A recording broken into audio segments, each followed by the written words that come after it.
अंगना लिपायन चौका पुरायन छायन हरियर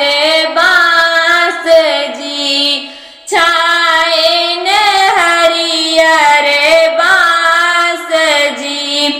सेई चौके बैठी है बेटी कवनी देई मोतिया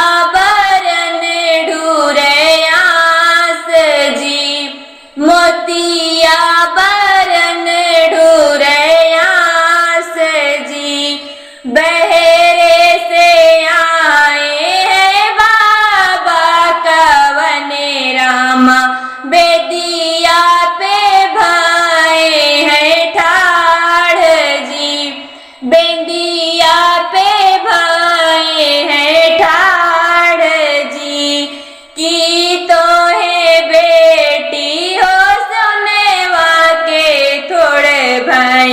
किया भय रूपवा के थोड़ जी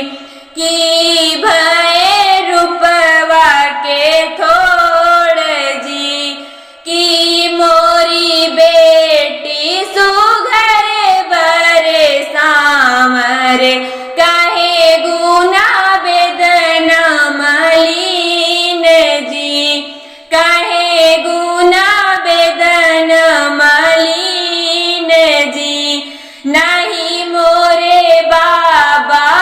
सोनेवा के थोड़े भाई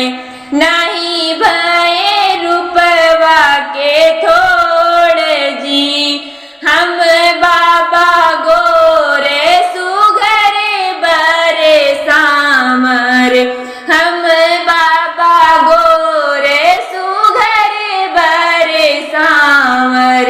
यही गुना बेदना मलिन जी यही गुना बेदना मलिन जी सामर सामर जिनी कहूँ बेटी सामर श्री भगवान जी सामर श्री भगवान जी सामर के माथे तिलक भल सोहय जैसे अयोध्या के राम जी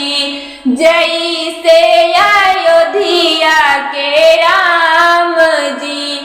जैसन सिया जी के राम जी जैसन सिया जी के राम